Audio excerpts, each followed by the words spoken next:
Salut à tous les amis, bienvenue sur Hameçon et Passion. J'espère que vous vous portez super bien. La semaine dernière, je vous ai présenté un de mes montages favoris du moment pour l'automne et l'hiver pour pêcher à la carpe. Aujourd'hui, je vous en montre un nouveau, c'est le spinner rig. Il va vous permettre d'écher des wafters, des pop-up ou même des bouillettes, mais il est conseillé plutôt pour des wafters, des bouillettes équilibrées ou des pop-up, bouillettes flottantes. C'est un montage dans le même esprit que le D-rig, sauf que cette fois, il va pouvoir tourner à 360 degrés. Alors, pour ce qui est du matériel, cette fois-ci, ça va être un montage à base de fluorocarbone. Moi, j'utilise le boom de Corda en 25 livres et en 55 mm de diamètre. Ensuite, pour ce qui est des hameçons, j'aime utiliser des hameçons qui soient courbés. J'utilise les Chlore en taille 4 que j'ai récemment reçus et que j'ai testé. Je vous montrerai ça d'un petit peu plus près.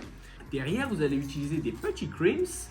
C'est des petites attaches qui vont vous permettre de sertir votre boom et ça va vous éviter de devoir faire des nœuds. Et c'est super quand on pêche avec un boom donc qui est un matériau assez épais. Pour fixer ces petits crimps, vous allez avoir besoin de la pince à sertir qui va avec. Vous prendrez une petite gaine thermorétractable pour la mettre autour de l'hameçon. Je vous montrerai ça tout à l'heure. Un anti-tangle, un petit hook bead qui va vous permettre de fixer un petit bait screw, un petit ciseau, un briquet et des petits instruments de tirage. Vous allez avoir également besoin d'un émerillon quick swivel comme celui-ci qui tourne à 360 degrés qui va vous permettre, une fois accroché à votre hameçon, de le faire tourner et c'est ça qu'on appelle le spinner rig. Pour commencer, vous allez prendre votre boom et vous allez en dérouler une vingtaine, une trentaine de centimètres. Tout dépend de la taille du bas de ligne que vous voulez faire, évidemment. Moi, je sais qu'en général, j'aime bien faire des bas de ligne d'environ 15 cm. Surtout en période d'hiver, on a envie que les poissons se piquent le plus rapidement possible. Donc, il faut essayer que les bas de ligne soient assez courts. Évidemment, si vous pêchez sur des endroits qui sont un petit peu vaseux, il faut veiller à ce que le bas de ligne remonte quand même assez en surface pour ne pas être totalement perdu dans la vase. Ensuite, vous allez avoir besoin de vos petits crimps. Voilà, ça se présente sous cette forme, c'est un petit barillet avec 2 trous à l'intérieur. Et ce que vous commencez par faire, c'est passer votre boom à l'intérieur d'un des barillets. Une fois que c'est fait, vous prenez l'hameçon de votre choix. Ici, en l'occurrence, comme je vous ai dit tout à l'heure, j'utilise le Chlore en taille 4 qui a vraiment une courbure que j'apprécie énormément, surtout pour le spinner rig. Vous prenez votre hameçon et vous allez y ajouter directement la gaine thermorétractable pour que ça soit plus facile parce que sinon ensuite vous allez galérer à la mettre. Vous prenez votre émerillon quick swivel que vous passez par l'arrière et ça va vous donner ça. Vous faites passer votre gaine thermorétractable par-dessus jusqu'à arriver à peu près en butée. Voilà, comme ceci. Une fois que c'est fait, comme toutes les gaines thermorétractables, vous allez brûler tout ça, hop, voilà, pour que ça prenne bien la forme. Moi, personnellement, ce que j'aime faire, c'est la tenir un petit peu comme ça en arrière, pour que ça lui donne une forme un petit peu comme si vous aviez mis un kicker dessus.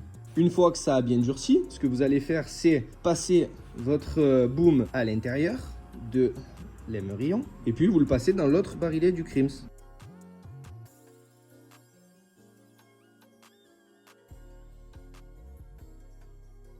Une fois que vous avez fait ça, vous essayez de faire une boucle qui soit le plus petite possible. Voilà, comme ça j'aime bien. Et vous voyez que votre montage, il tourne à 360 degrés. Et c'est ça qu'on va rechercher sur le spinner rig. Une fois que c'est fini, vous allez prendre votre petite pince à crimps. Vous voyez qu'ici, il y a 3 encoches. Ici, on utilise la taille S du crimps. Donc on va mettre sur l'encoche du milieu. Vous positionnez votre pince bien comme il faut. Voilà. Et vous le serrez jusqu'à entendre un petit clac. Vous obtenez donc ça. Cette fois-ci, c'est bien serré.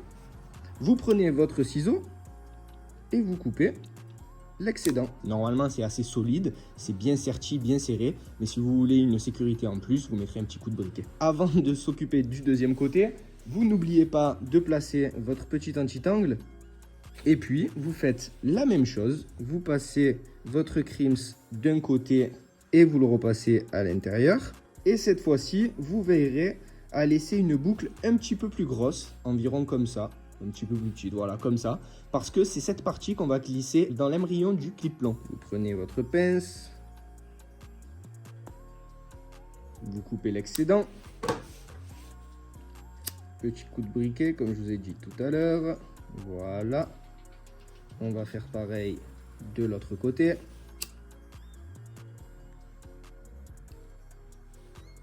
Voilà.